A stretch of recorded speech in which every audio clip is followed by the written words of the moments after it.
Hello guys, നമുക്ക് എല്ലാവർക്കും കൂടെ പോയി ആലിപ്പഴം പറിക്കാലോ ഗായ്സ്. ഞാൻ ഇൻസ്റ്റ തുറന്നാൽ റീൽസ് വരുന്നത് ദുബായിലും അബുദാബിയിലൊക്കെ മഴ പെയ്യുന്ന ആലിപ്പഴം പിറക്കുന്ന ഇതൊക്കെയാണ്. ഞാനപ്പോൾ എൻ്റെ ഫോണിൽ വെതർ നോക്കിയപ്പോഴത്തേക്കും മഴ പെയ്യുന്നത് 4 മണി മുതൽ മഴ പെയ്യുമെന്ന് കാണിച്ചേ. ഞാനപ്പം ബാഗൊക്കെ എടുത്ത് ഇറങ്ങിയിട്ടുണ്ട് ആലിപ്പഴം പെറുക്കാൻ. ഞാൻ വന്നപ്പോൾ ഇതൊക്കെയാണ് ഗായ്സ് കാണുന്നത്. ഉച്ചി പൊള്ളുന്ന വെയിലായിരുന്നു ഞാൻ ഇറങ്ങിയപ്പോൾ കണ്ട കാഴ്ച. ഞാൻ കോരി തെരിച്ചു പോയി ഈ കാഴ്ച കണ്ടിട്ട്. പിന്നെ എന്തായാലും ഇവിടം വരെ വന്നതല്ലേ എന്ന് വിചാരിച്ചിട്ട് ഞാൻ അങ്ങോട്ട് നടന്ന്.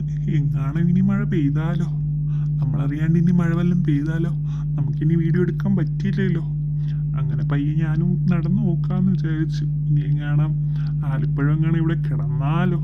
അങ്ങനെ നടന്നു നോക്കി, പക്ഷേ ഒന്നും ഒരു ഇതില്ല, വെയിലായിരുന്നു.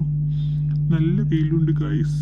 ഞാൻ നാട്ടിൽ നിന്ന് വന്നത് തന്നെ ഇവിടെ ആലിപ്പഴം പെറുക്കുന്നതും ഇതൊക്കെ കണ്ടിട്ടാണ് നാട്ടിൽ നിന്ന് ഇങ്ങോട്ട് കയറിയത്. അപ്പം എന്തേണ്ടടാ, സാധാരണ നവംബറിലൊക്കെയാണ്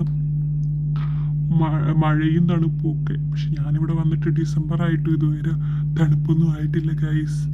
അവിടെ കുറച്ച് പ്രാവുകൾ നിന്ന് അതിനെ ഓടിച്ചപ്പോൾ എന്താ ഒരു മനസ്സുഖം. എന്നെപ്പോലെ ഇങ്ങനെ അസുഖങ്ങളുള്ള ആരെങ്കിലും ഉണ്ടോ? പ്രാവുകളെ ശല്യം ചെയ്യുക, എന്തെങ്കിലുമൊക്കെ ഇങ്ങനെ ദ്രോഹങ്ങൾ ചെയ്യുന്നത് എനിക്കൊരു ഹോബിയായിട്ട് മാറിയിരിക്കുവാണ്. ഒരു മനസ്സിനൊരു സന്തോഷം. ഇങ്ങനെ എന്നെപ്പോലെ ആരെങ്കിലും ഉണ്ടെങ്കിൽ കമൻറ്റ് ചെയ്യൂ ബിലോ. എന്തായാലും ഇന്നത്തെ വെതർ നല്ല വെയിലാണ് ഗായ്സ്. പിന്നെ എല്ലാവരും സേഫായിട്ടിരിക്കുക. ആരൊക്കെയോ എവിടെയൊക്കെയോ മഴ പെയ്തിട്ട് മരിച്ചെന്നൊക്കെ പറയുന്നുണ്ട് ഗായ്സ്. സേഫായിട്ടിരിക്കൂ.